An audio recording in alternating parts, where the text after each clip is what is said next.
a pretty big accomplishment. We have several members today that I want to make sure that we recognize. We have several staff team members back there. Staff is critical to the YMCA. We couldn't deliver the programs that we do in the community without them. So a big round of applause for our staff team.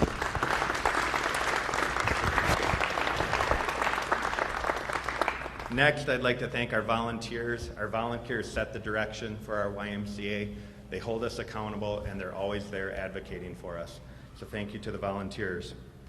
We have many of our local municipalities, our elected officials here, and our school districts. I personally want to thank Jen Wimmer, Andy Sarno, and Emily for the commitment that they've made with the community-based 4K program and Head Start that we're delivering in this building at this time. It's an amazing partnership, so thank you very much for your trusting in us. To our donors and foundations that support the Y, the past 2 years has been traumatic on us.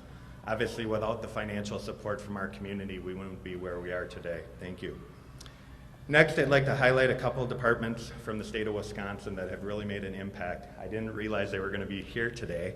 So the Department of Children and Families, DCF, is the licensing agency that governs child care facilities like the YMCA.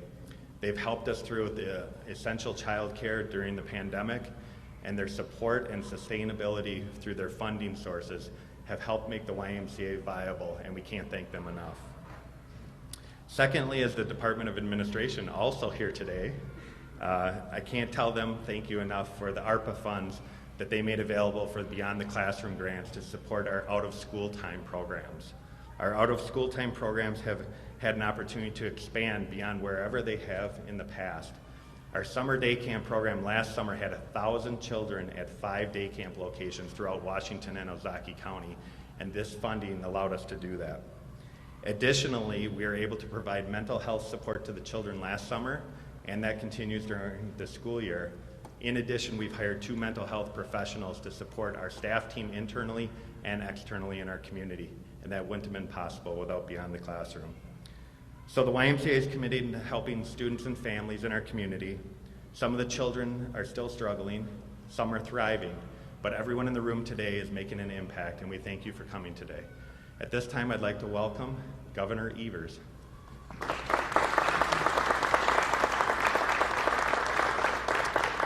Thanks so much, Rob, and good morning, everybody. It's great to be here today in West Bend on the heels of my State of the State address last night. So I want to thank the Kettle Moraine YMCA for letting us be here today. It's a great organization. They do a lot of good work for the community. Last night, I had the pleasure of delivering my 4th State of the State speech, where I made several announcements of how we're going to help Wisconsin workers and families, our service members, veterans, EMS workers across the state, and our kids. This includes investing in mental health services for the folks in the Wisconsin National Guard, creating a Blue Ribbon Commission on Veteran Opportunity, increasing access to EMS services across our state, and supporting our kids' mental health at every educational level that we have in the state of Wisconsin.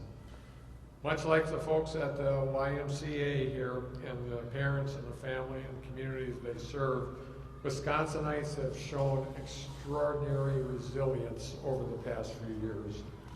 It's because of that resilience and the work we've done to make smart decisions with taxpayer dollars to get folks back to work and keep more money in folks' pocket, that Wisconsin is in an unprecedented fiscal position. A report released last week showed inflation is the highest it's ever been for 4 decades. And now small businesses and working Wisconsinites and families are concerned about the rising costs at the gas pump and in the grocery aisles. And businesses face challenges getting supplies and resources. So I directed new changes that took effect in the new year to ensure Wisconsinites had extra money each month in order to make ends meet. With these changes, coupled with the tax cuts I've signed into law, spouses each making $50,000 will be able to see over $1,200 more for your household in your paychecks each year. But I also know we can do more. We've had unprecedented revenue projections last year, and we closed out the fiscal year 2021 with the highest ever positive balance in state history at $1.1 billion. Wisconsin is projected to have a $3.8 billion, that's surplus, and that's billion with a B in our state's checking account at the end of this biennium. And that's not even including the $1.7 billion that we have in our rainy day fund, which is the highest ever it's been in Wisconsin state history. So last night I announced my plan to use our surplus to help address rising costs and gas prices, to reduce barriers to work, and to invest in education in every level. What we do is we start with sending every Wisconsin resident a $150 surplus refund. Under that plan, if you're a family of four, you get $600 to help provide a little more wiggle room and hopefully a little less stress in making ends meet. Additionally, having access to quality, affordable child care and caregiving continues to be a barrier for folks who want to join our workforce. My plan works to reduce barriers to work so that we can help fill job openings all across the state. What we do is we invest more than $130 million into providing tax relief through child and caregiver tax credits. Our tax credit for child care would provide tax relief to almost 107,000 Wisconsinites who would receive $274 per filer. And through the caregiver's tax credit, most caregivers would receive up to $500. Lastly, we'd also invest $750 million into improving our schools, addressing our state's achievement gap, and making sure everyone has access to a high-quality education. And that includes $180 million of that $750 to hold the line on property taxes across the state. Unfortunately, I have already heard Republicans in the legislature say they'd rather wait to get this done in the next budget. That would mean that $3.8 billion would be just sitting there in Madison until then. Well, that's not going to happen. That will not happen. To make sure that we have to make sure that Wisconsinites have the ability to pay for their gas and to pay for their food, and that's doing nothing is going to help make that happen.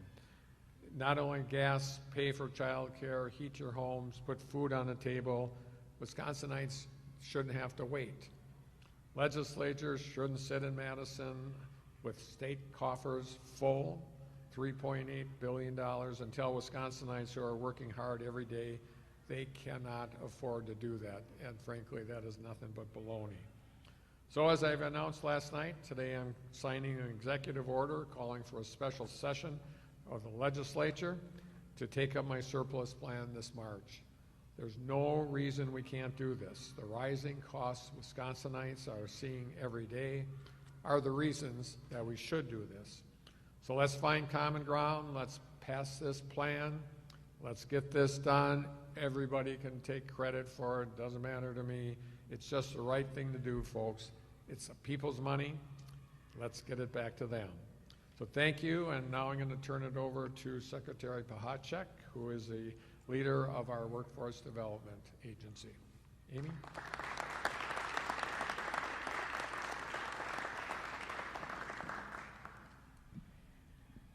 Thank you so much, Governor Evers. I am Department of Workforce Development Secretary Designee Amy Pahacek, and it is such a pleasure to join all of you today with the great sounds of the children playing in the background. And we are here to really connect the dots with what is best for our children, our workforce, and a thriving Wisconsin economy. Wisconsin's unprecedented economic rebound and record low unemployment rate are reasons to celebrate. Yet we know the COVID-19 pandemic has exacerbated long-standing challenges for working parents and child care providers alike. Meanwhile, if Wisconsin businesses are to continue growing, we must find new ways to remove barriers to employment and help those who can work connect with meaningful jobs.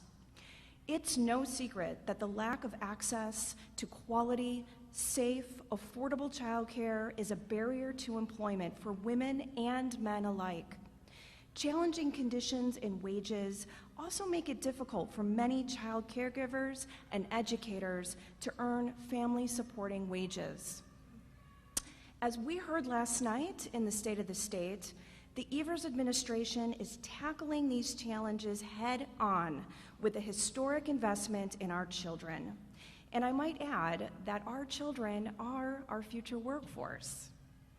One of the reasons I am so excited about these investments is that they build on talent traction strategies that are already underway through our groundbreaking apprenticeship programs, technical colleges, and workforce development partners around the state. Governor Evers will donate $20 million, devote, I should say, not personally donate, but devote $20 million to after-school and related programs, which is a lifeline for many working parents. And the governor's plan invests nearly $750 million into education at every level to continue improving school quality and address the state's achievement gap. This includes expanding capacity to teach in-demand fields such as computer science and work life skills such as driver's education. It's no secret that investing in quality care and early childhood education yields dividends for decades to come. So let's use this momentum we have here today to sustain a future of greater equity and economic opportunity for tomorrow. Thank you. And I would like to now welcome up to the podium Department of Children and Family Secretary Emily Amundsen.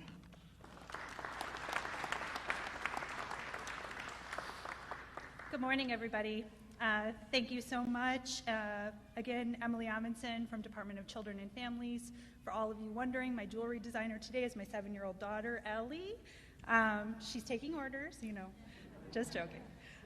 It's my absolute pleasure to be here today with Governor Evers and my colleagues in the administration to discuss the importance of access to high-quality childcare, like the kind of childcare we see here at the YMCA. Having access to high-quality, affordable care is critical for Wisconsin families. Wisconsin moms like me, and also in the bigger picture, it's vital to the state's economy. Childcare provides more than just a safe place for children to go when caregivers are at work. High-quality care and education helps to build our future workforce and will impact the economy of tomorrow. We all know that the first few years of a child's life are incredibly important, from early language development to those softer skills like sharing and showing empathy. Research shows that children who experience engaging, play-based, healthy, and nurturing learning environments, like the kind that you find in high-quality early care and education centers across the state of Wisconsin, well, those young Wisconsinites just might have a better chance at lifelong success. Research shows that children with high-quality early care and education experiences are more likely to graduate from high school, less likely to engage in criminal activity, and less likely to participate in other kinds of special education programs. They also often earn higher wages throughout their lifetime. So when I talk about the investments that we make today, the opportunity that we have to make these investments in strengthening our early care and education landscape, it's not just for today's workforce. It may just be an investment in tomorrow's. But here's the reality, and we all know it. The cost of that high-quality care is oftentimes out of reach for every Wisconsin family. But Governor Evers' surplus plan will put more money in parents' pockets to help them afford high-quality care that meets their families' needs. Real money for working families just like mine. With the cost of early care on par with college tuition, those extra dollars will make a huge difference. This surplus plan will allow more parents to enter or re-enter the workforce, which will continue to grow our economy and our communities. We're so grateful to the governor for understanding both the need for high-quality care as well as the need to support all Wisconsin families in accessing that care for their little ones. So I want to thank you, and now invite up to the podium my colleague, Secretary Blumenfeld from the Department of Administration.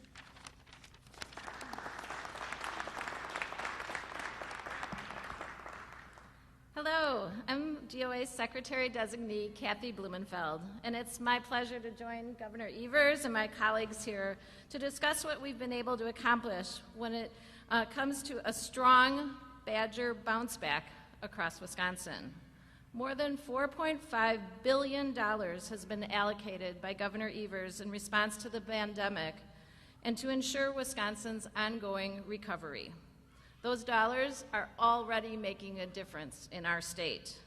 Throughout the response and recovery effort, Governor Evers has focused on the pandemic response and public health with nearly $2 billion in investments.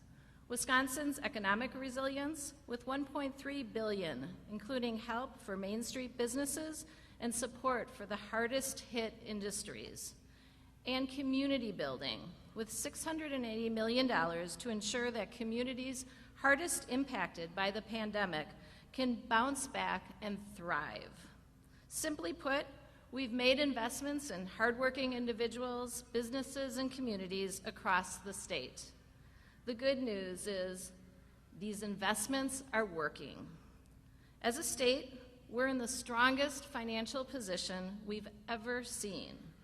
You've heard from my colleagues today on the amazing financial indicators. We have the largest rainy day fund in state history, along with the lowest unemployment rate on record. We're hearing from small businesses owners that they were able to recover, open new storefronts, and actually grow their businesses. We're hearing from families that they are able to keep a roof on their head and keep their homes warm over the winter months. Governor Evers is building a strong and resilient economy that works for everyone. We're doing that by putting our record high surplus to good use, including tax cuts for more than 1.6 million Wisconsin taxpayers, sending $150 to every Wisconsin resident using stimulus funds to help continue the recovery that starts around the kitchen table, and much more, while ensuring that the impact is strongest for those who have been hardest hit. And now, with great excitement, we will get to sign the executive order. Governor.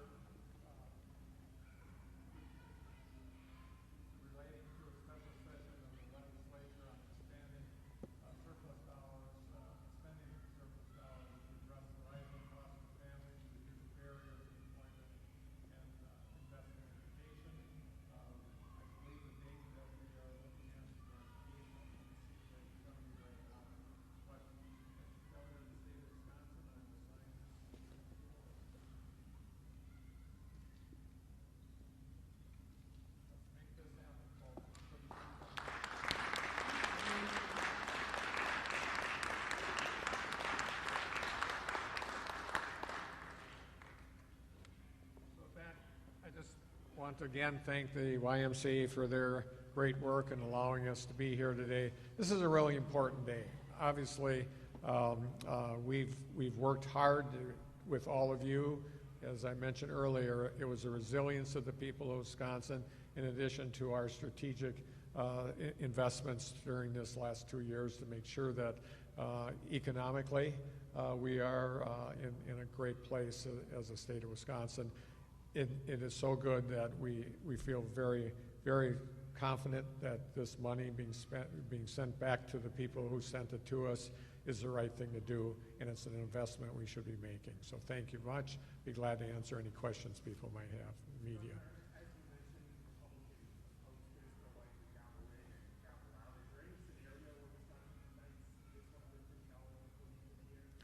Is there any scenario? We need the legislature to not gavel in and gavel out. Frankly, that's just avoiding, it's telling the people of Wisconsin, essentially go to hell. We've got $3.8 billion sitting in our coffers, and there's ample opportunity to get it out to people through these tax credits, and that will not only increase people's ability to afford child care, but also once they have that, they can get into the workforce. This is an investment we should be making. I just don't see the rationale that the Republicans would be taking if they gavel in and gavel out. This is really important. We succeeded in making sure that we have recovered economically in the state of Wisconsin, and that we have resources that we should be giving back to people in a way that they can use it and mitigate issues around inflation, and also making sure that we have opportunities for people to have good, high-quality care, child care. Republicans have said that this is kind of off topic, but kind of going off the state of the state. Republicans have said that you don't have a crime plan. We're seeing, record-breaking crime in Milwaukee every day. Do you have a plan? Oh, absolutely, and we've used appropriate funding for that also. We've, provided municipalities with money for violence prevention, for example.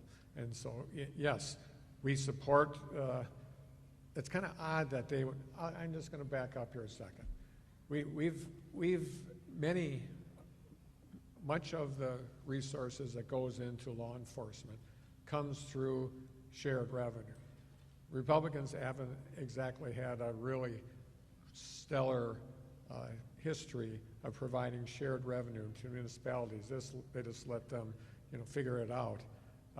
At the end of the day, yes, we need to have more shared revenue, which I have put into my budget and which they usually have taken out of my budget. I believe counties and municipalities are where the hard work goes, and so that is where the money should be. We provide additional resources to municipalities in a number of different areas, including violence prevention. Yes, we have to have strong police systems. Yes, we have to have, but at the same time, we need to have violence prevention opportunities for municipalities also, and we've provided that. What's your reaction to the legislature yesterday moving forward on this bail reform constitutional amendment? What are your thoughts on the fact that you wouldn't have the ability to sign or veto that? And what is your plan on bail reform? I know the AG says there needs to be reforms. Yeah, there does need to be reforms, and I'd say I'd be open to any legislation. Of course, if it's a resolution around a constitutional amendment, that I don't weigh in on. But if it's a bill and it's had adequate input from all sides, I'll sign it. And I know they're working on one that is approaching this. So we're looking forward to having a good bill on my desk. I'll be glad to sign it, but I haven't seen it yet, so I'm not going to say I'm definitely going to sign it or not. But I think it's important that we recognize that this is not just an easy answer to all these issues, but if it's gotten the input of all the people that need the input, I'm fine with that. Are you concerned with the constitutional amendment proposal? Do you have worries about that? Yeah, if it's something that I know it's still a work in progress, so it's difficult. But if it makes it, if we're putting people, incarcerating people for very minor crimes while they're waiting for a date with the judge, that's a problem. But I haven't seen it, so I'm not going to talk about whether I'm going to sign it or not, or support it or not. Thank you.